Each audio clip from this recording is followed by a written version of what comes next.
Hi, Janis. How are you? I'm doing okay. How are you? Doing well. Have you been working in your studio? Do you have upcoming shows? So what's happening in for 2021?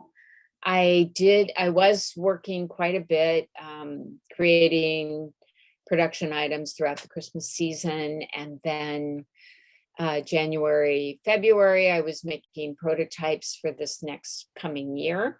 And I have a few commissions that are underway, some medium-sized work, which is great. I will be teaching a class at Penland, Oh, which I'm excellent. really excited about because I've gone virtually nowhere. Oh, except this last summer, I was in an exhibition in LA, and it was the really large work that I do. So I drove the work down there, Wow. and which was actually fun to take a road trip.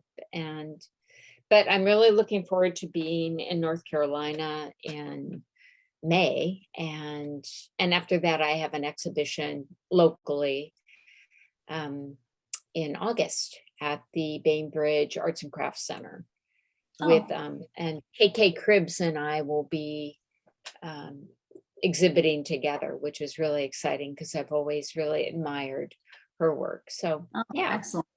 yeah, Yeah, that's great. So it sounds like you have a full plate ahead of you. I do. Yeah. You're not going to get bored. Right. No, I don't. Right. I don't tend to get bored. No.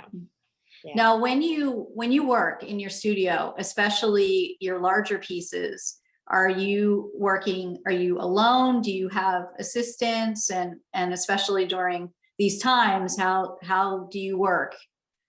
I think part of what drew me away from blowing glass into lamp working was that I could work alone, and that the work could be solitary, and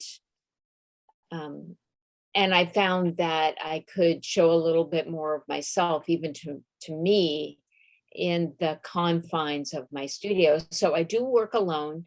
I sometimes have an assistant when it comes to painting the work, because much of the sculpture is oil painted, and I do have a really talented young woman that I sometimes use that helps me with that. Generally, no, I work alone, and my husband and I own our studio building. So it's really been an incredible luxury to be walking distance and have control over the space. And I feel like we've been really protected from the majority of the pandemic. So that's been really excellent. Yeah, like you have your own sanctuary almost that you do. Yeah. still create, and not your own little bubble of creativity, and not really be affected. That's excellent. Yeah. So many artists have been affected greatly by their medium or partnership. So it's great that you can still produce and not feel affected too much by it. Yeah. No, I mean, I think it's mostly been affecting places that I sell or places that I teach. That's been really highly impacted. This summer I will open up. I have a little gallery space upstairs from my studio, and now I finally kind of got it set up. So I will be allowing people in in small amounts to keep it safe. And but I'm looking forward to that, to people kind of me creating a space so I can have my own little dynamic going on there. Janis, when you open your studio to the public, does that influence what you're creating that day? Does if they make a comment or make a suggestion, are you open to that, or is it just truly a unique solo experience that, you know, you've got your agenda for the day. When I do demos, that can be really fun. It can be fun to interact. And I do that with students a lot, where I'll take a request and I now have a whole list of things I never want to make again, you know, but sometimes my studio is open to the public where I'll do demos that day. And I usually try to have something that's relatively quick, because you know, the larger pieces that I make, I mean, they can take 6 weeks to put together, and it'd be like watching paint dry, you know. I mean, I even have to like listen to podcasts or, you know, do something to keep Right. me really engaged, because some of it's very rote, you know, that I'm making a million different leaves, and I actually love the repetitiveness of it, to not always have to, you know, recreate the wheel with everything that I do. But when I'm demoing for the public, I prefer to have something relatively fast, and that is engaging. And especially if there are children there, then I can ask for, you know, what color should I use? What do you want? You know, and then they get, because I really feel like kids in particular, it's really a magical experience. They haven't seen the process before. I know when I was a child, glass was very mysterious. You know, how did things get in there? How did that? It seemed, it did seem like a magical event. So I do like to engage the public like that, especially kids. But no, I think for the gallery, it's mainly just having people in and, you know, selling the work that I have, or just showing them and educating them about what I do. Yeah. Right.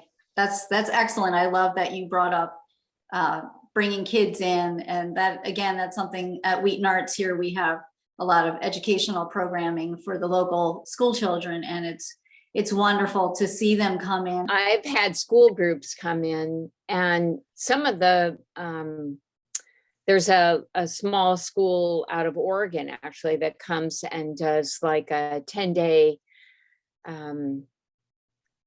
whole tour of the islands, and they go kayaking, and I know the teacher that's involved with that class, and so she's brought her students in, and it's been really great because she really prepares them.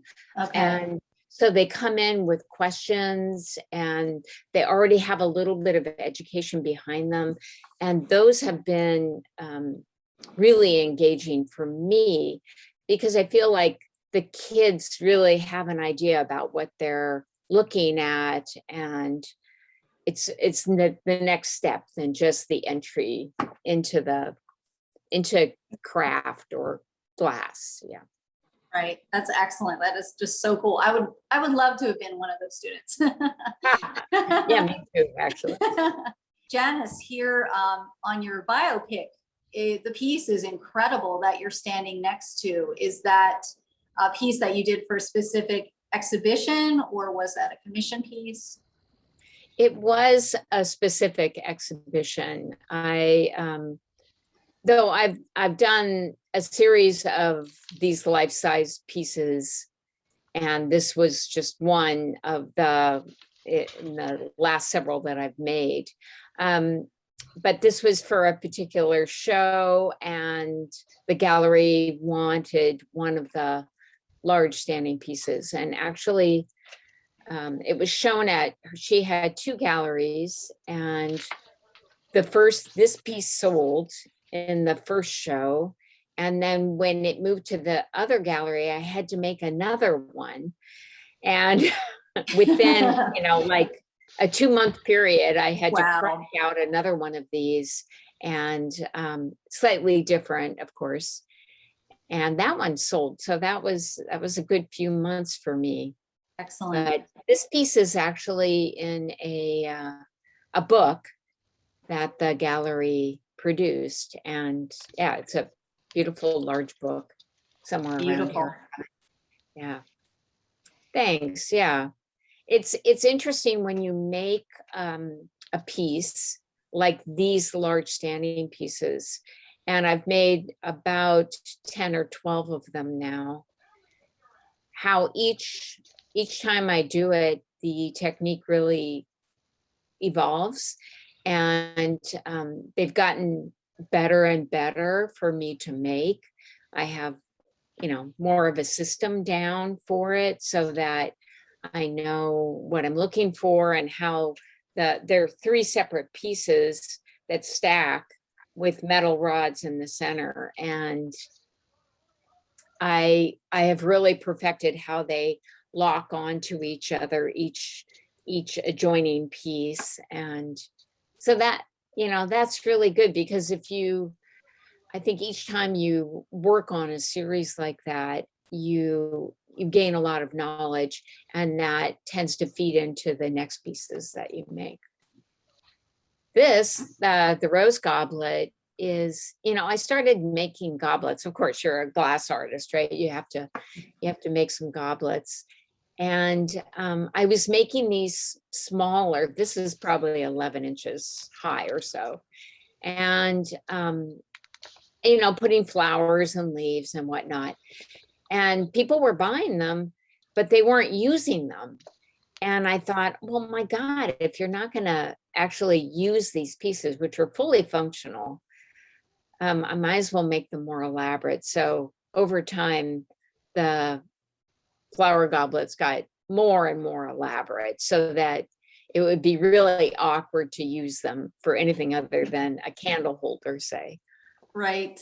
They're just, the detail that you have is just unbelievable, so unbelievable on the thorns of the rose. Yeah. They're just gorgeous. Oh, Beautiful. thanks. Yeah, I love having something that draws you in. So you want to see the detail, you want to examine it. Yeah. It's great. The cup and the base were made with this beautiful check glass that comes textured like that. In glass blowing, often to get this ribbed texture, you're putting glass into an optic mold. And so the texture is on the outside of the glass, and then it's blown. But on this glass, it's called contoured glass. And they actually put the texture on the inside, because when you're working with borosilicate in the torch, the flame is so hot that if the ridges are on the outside, they would lose their definition. But if you have them on the actual ins, even though the goblet itself and the tubing that I make it from is very thin, just the fact that it's not exposed to the direct flame keeps the ridges more intact. Just a difference between blowing and lamp working. Yeah. I just had a question about your process. So when you are creating something like a goblet or even one of your large scale sculptures, do you do sketching ahead of time? Do you plan the design? Do you have it down, or is it more of a free flow of, well, the goblet leaves are sort of organically happening as you make them, and you're placing them in certain places as they're being created? What is your process as far as beginnings of design? The larger work is really mapped out. I sketch it usually to size, because I am, when you're working large, you have to think kind of backwards. You think about where it's going to be exhibited and who's going to be handling it. And so you want to make sure you make something that can be dealt with personnel at the gallery or whoever's going to be handling the piece. And then you have to think about the size of the crate, that you're going to ship it in. And then you gauge down and figure out, the size of the end piece, which is probably a good 8 inches in every direction, smaller than your crate size. And it has to fit into my annealing oven. And so everything is drawn out so that I have proportional size, especially for the large work. And then, every now and again, not so much with the human forms, but when I'm working on, say, a chair or a cage or a wall piece, I will be working with an idea. So I know what I'm making, and I know the overall intention of the piece, and how, and so I'll begin making the piece, but sometimes how I'm making it actually will shift to be, the piece informs me. And this is hard to describe, but a piece might be about containment, say. Okay. And so the containment, how I make that piece, I also think about how to contain the actual restraint of what I'm doing. And so my own character and energy that I'm putting into it reflects within the work too. And that's not always the case with every piece, but it often is, where as I make the piece, I'm thinking, like in this one where there's a bird nest. When I started doing bird, nesting pieces, the whole idea of nesting, right, is this idea that you're creating home, or you're creating a safe place that you're creating yourself. And so I thought about, well, how would a bird do it? They would find these things, and they would be carefully tucked into one another to actually build. And this whole time they're thinking about, creating this nest for their offspring. And what are offspring but an unknown potential, right? An extension. And so all of this, I think, really is a part of how I go about making something, if that makes any sense to you. I totally get it. And I love the fact that you are thinking of, as a gallery director, you're thinking about shipping the work and how it's going to be packaged and how it's going to be handled. And to me, that is so refreshing to hear from an artist, because sometimes the art is definitely, it's being created, but there's absolutely no way it can be shipped or displayed or hung on a wall. So I just, your professionalism through the whole concept is just amazing, from your concept, your idea, your conception, through the process, and then actual packing and shipping it's every gallery director's dream. Well, I'm not sure if you were actually handling those pieces, you would think that, but I do think about it. And I think over time it's evolved more. I mean, I think when you first start out making something, like in the beginning of any series, there's so much to kind of surmount, right? There's so many challenges. And so you're trying to focus and balance each of those. And it might not, you might not end up with the product that you had hoped for in the beginning, but it's the start. And right.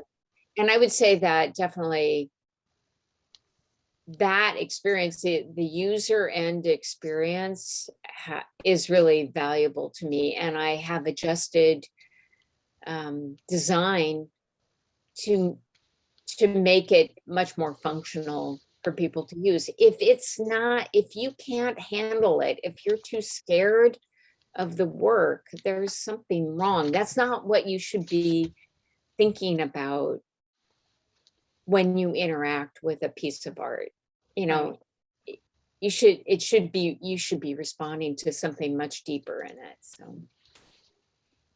So on a piece like the bird nest candelabra that we're looking at, Hmm. is that all done in one sitting?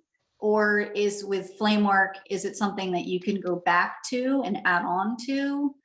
Yeah, very different than most glass blowing, though I would say glass blowing has started to become much more like flame working. But we have this great ability using borosilicate glass to make parts and then assemble them. And so, for instance, in this piece, I made the nest, I made the eggs, all of those got annealed separately. And the nest itself, I can see I sandblasted the nest. And then that nest was put on to the assembly of the candelabra. And so I made all the rods, the striped rods separately. I coiled them into spirals, and then I assembled one half of the candelabra, and then I matched the second half to the first half that I had. And, you know, you hope that you're somewhere close. And then the birds get made. They're probably one of the last things to go on because, as you can see in this picture, it's attached to the spiral, but then I've also attached it to the flange of the candle holder, and that's to stabilize the bird so that it's much harder to break off. If you only have one attachment, it's just much more fragile. And so unless it's quite a thick attachment. Right. Yeah. And this does make it much better for shipping, because in shipping, it's not, what you end up with is a lot of shock. The work is getting dropped in boxes, and it's that shock that can snap a piece loose. Right. But what's great about borosilicate is you can take that and you can completely repair it like it's new again. That is so cool. That is Yeah. amazing. Now this piece, I have to say, this is my favorite piece of yours that we have currently. Can you just talk a little bit about the imagery here, and just, there's a lot going on. Yeah, there is. I wanted to make, you know, something small, but that had some storyline to it, that was a bit of a narrative. And I love doing these blown hands. This is probably a life-size hand. And they're definitely a great process and a good practice thing for me, because I make all the fingers actually separately, and then they're put on to I blow the palm and the wrist out, and then I pop a hole and put each finger into place. And then I wanted to have the hand as a symbol of growth or change, you know, something, a metamorphosis, because hands create. And so there's a lot of potential in hands. And clearly I'm working with the idea of like a bird in the hand. You know, what is this bird in the hand? There's a lot of possibilities there. Is it a sure thing? Because on the same piece, there's a charm bracelet, and the charms all have little icons on them that are symbolic of home and luck and family. And that's really what the piece is about. Also, the golden hand, like Midas's the golden touch. So that's exactly what I wanted to ask you about, was the painting process. So, and I also see there's some on the bird too. Right. This piece has a combination of techniques. The leaves themselves are green glass that I attach to the hand. and they are shiny. And then the hand itself is sandblasted, and that got painted. I probably put a coat of golden paint on it, but then the actual gold that we see is Prismacolor pencils that I've scratched onto the surface. And that's why there's, kind of a scribbly texture to it. And then I put a sealer on it. But the bird has been also sandblasted, and that's painted with oils. I And just love the bird's blown too. The bird is hollow. It's not solid. the eyes of the bird. They're just so human-like. And I think that's what really drew me in. I've always, since I was a child, I always drew human eyes on the creatures that I created. And so it was just a natural extension for me to do that in glass. I think because it's the narrator, the bird is really narrating the piece. And so it's a personal image for me to put a human eye on the creature. Well, it really works. It really works for this piece. Thank you. So when do you decide if a piece is going to be painted or just be left totally with the glass finish? Is that something that you part of the process, or is that something as the piece is being made? I think, at this point, because I've made so many pieces, I can pretty much project what I'm going to want in a piece. And part of that is based on, I know what glass I want to use. And so I probably, when I made this piece, I knew that the hand itself was going to be clear and that I was going to paint that. And then I knew I wanted green leaves. And so I knew the leaves were probably made out of green tubing that I cut open and shaped. And I wanted the leaves shiny just because I like a little bit of variation in terms of, sometimes when people see the sandblasted work, they don't even know that it's glass. And that's not my real intent with it. The sandblasting kind of softens the glass, and it also removes the reflection. And in that way, suddenly you see the surface more, because often if you're looking at a piece of shiny glass, your eye is drawn to the reflections and you're not really seeing the form as much. And when I started sandblasting work, I really liked the fact that suddenly I was seeing the surface and the form a lot more. And so I like to play with that difference of the kind of succulent, seductive nature of the shiny glass with the softness of a sandblasted piece. That's great. I do love the duality of it. I think it really makes certain features pop and put the emphasis on the things that you want the viewer to look at. So it's great. Thanks. So you see it on a lot of my work. A lot of it has shiny bits or sandblasted bits. I like to use just that variation. I'm sorry, Noelle, go ahead. It's okay. I was curious. I was reading your bio, and I don't think I knew that you started out in clay. And I'm just curious now that you're talking about textures and surfaces, if that had any sort of background, sort of that bisque look of the satin sandblasted look. If that, I don't know, am I reading into that or?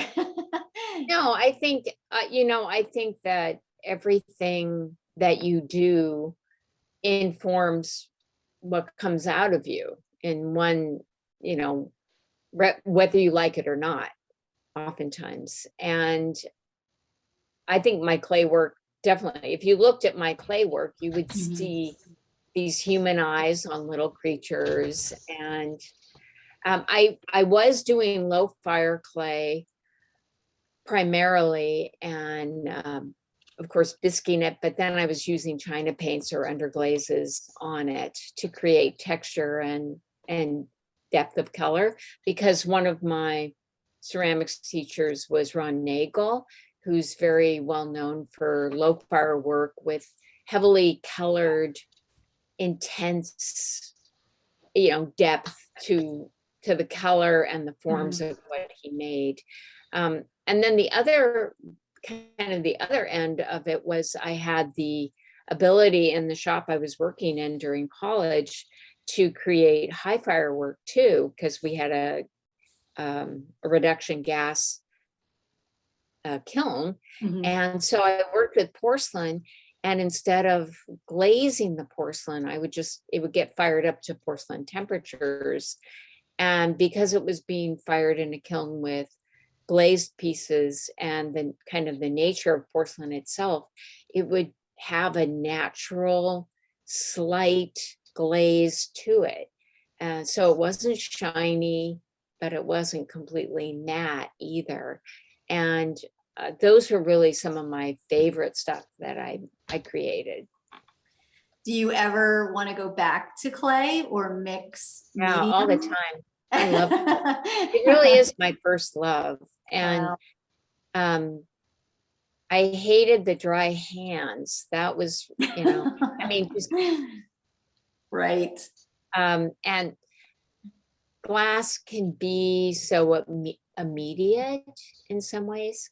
I don't know. I think I've found a middle ground in creating glass work, which is more immediate than clay, and then painting it. So having that control that I had with glazing, doing low fire glazes on my work.